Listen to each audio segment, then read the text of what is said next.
दोस्तों, कोलकाता में trainee doctor के साथ हुए रेप के बाद जिस तरह ममता बनर्जी सरकार ने इस मामले को डील किया है, उसने पूरे देश को शर्म से नीचा कर दिया। पहले अस्पताल और पुलिस ने इसे रेप नहीं, सुसाइड बताया।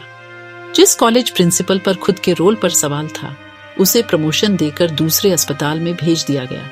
फिर पुलिस की तरफ से क्राइम सीन को प्रोटेक्ट नहीं किया गया। पहले वहां कंस्ट्रक्शन वर्क के नाम पर एक दीवार तोड़ दी गई।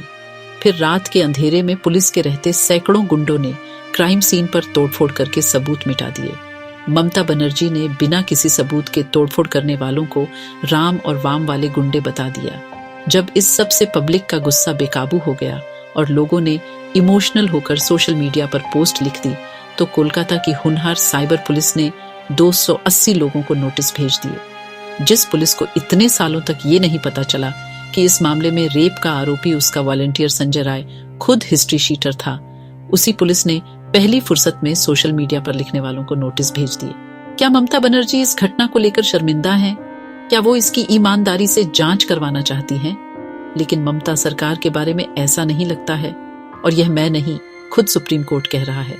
सुप्रीम कोर्ट ने कहा है कि ऐसा कैसे हो सकता है कि जिस पुलिस को क्राइम सीन को प्रोटेक्ट करना था, वो अस्पताल के बाहर खड़ी रही और गुंडों की भीड़ अस्पताल के अंदर घुसकर तोड़फोड़ कर गई।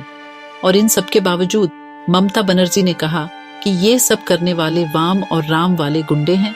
और ऐसा पहली बार नहीं हुआ है कि जब बंगाल में किसी लड़की के साथ बलात्कार हुआ हो और उस पर ममता बनर्जी ने संवेदनहीन बयान न दिया हो। 2022 की एक घटना पर रिएक्ट करते हुए ममता बनर्जी ने कहा कि हमें यह भी देखना चाहिए कि जिस लड़की की रेप के बाद मौत हुई, कहीं वो पहले से प्रेग्नेंट तो नहीं थी, या लड़की का उस लड़के से अफेयर तो नहीं था, क्योंकि मुझे बताया गया है कि लड़की का उस लड़के से अफेयर था। 2012 में ट्रेन में सफर कर रही एक औरत के साथ कुछ लोग ट्रेन से घसीटकर रेलवे ट्रैक पर उसके साथ दुष्कर्म करते हैं। इस मामले में ममता बनर्जी का बयान सुनकर आपका दिमाग फन्ना जाएगा। ममता बनर्जी ने कहा कि इस औरत ने रेप का इल्जाम इसलिए लगाया क्योंकि उसका पति सीपीएम का समर्थक है। 6 फरवरी 2012 को कोलकाता के पार्क स्ट्रीट से वापस अपने घर जा रही एक लड़की से रेप हो जाता है। इस बार ममता बनर्जी कहती हैं कि इस पूरी घटना को उनकी सरकार को बदनाम करने के लिए डिजाइन किया गया है। इसी तरह 2013 में बंगाल के कामदुनी में एक औरत के साथ रेप हो जाता है। ममता घटना के कुछ दिन बाद उस जगह पर पहुंचती हैं, जिससे लोकल महिलाएं काफी नाराज हो जाती हैं। ममता को जब इस पर कोई जवाब नहीं सूझता, तो वह कह देती हैं कि ये सब वामपंथियों का किया हुआ। जब एक टीवी प्रोग्राम में एक लड़की ममता बनर्जी से बंगाल में महिलाओं की सुरक्षा को लेकर सवाल पूछती है, तो वह भड़क जाती है और उस लड़की को डिबेट से जाने की बात कहती है। इस टीवी प्रोग्राम में ममता बनर्जी ने उस लड़की को ही दोषी ठहरा दिया। इसी तरह की 4-5 नहीं, कई घटनाएं हैं। आपकी तसल्ली के लिए हम इन तमाम घटनाओं की न्यूज क्लिप्स और वीडियो की डिस्क्रिप्शन में इन खबरों की लिंक भी दे रहे हैं, जाकर जरूर देखें।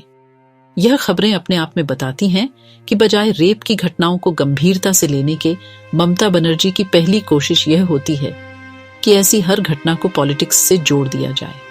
कभी उन्हें रेप विक्टिम का पति लेफ्ट से जुड़ा लगता है, कभी उन्हें रेप पीड़िता के लिए इंसाफ मांग रही सीपीएम से जुड़ी लगती है, कभी उन्हें 14 साल की रेप विक्टिम ही रेपिस्ट की दोषी लगती है।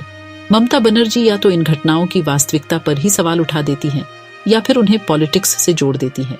और जब लोग इस पर गुस्सा करें या कुछ लिख या बोल दें, तो उनकी साइबर पुलिस और स्टेट पुलिस उन्हें नोटिस भेजकर डराने की कोशिश करती है। इंडियन एक्सप्रेस में छपी रिपोर्ट देखें, जिसमें लिखा है कि जब से कोलकाता की यह वारदात हुई है, तब से कोलकाता पुलिस ने इस मामले पर सोशल मीडिया पोस्ट लिखने पर एक लड़की को अरेस्ट किया और 280 लोगों को नोटिस भेजे हैं। जी हाँ, 280 लोगों को नोटिस भेजे गए हैं। इन मामलों में पुलिस का कहना है कि इन लोगों ने बिना वेरीफाई किए चीजें लिखी हैं। जिस लड़की को अरेस्ट किया गया है, उस पर आरोप है कि उसने ममता बनर्जी को लेकर गलत बात लिखी है। अब मैं पूछता हूँ, इससे बड़ा मजाक और क्या हो सकता है कि कोलकाता पुलिस आम लोगों को बिना वेरीफाइड बातें लिखने के लिए नोटिस भेज रही है।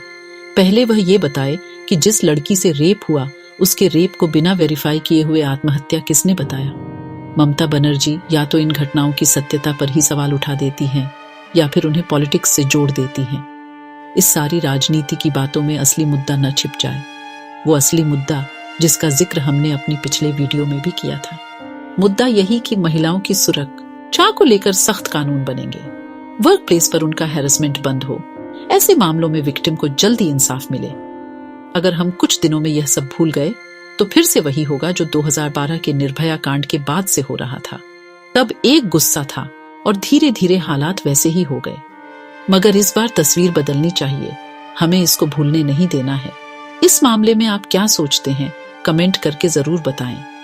सबसे ज्यादा गलती इस पूरे केस में आपको किसकी लगती है, उसका भी नाम जरूर लिखें। और यह वीडियो अगर सच में आपको सही लगी हो तो इसे ज्यादा से ज्यादा लोगों तक पहुंचाएं। इसे जरूर शेयर करें अपने हर एक दोस्त से। हमारे चैनल को भी जरूर सब्सक्राइब करें। इस मुद्दे पर आगे भी हम जरूर बात करेंगे। सतर्क रहें, अपनों का ख्याल रखें।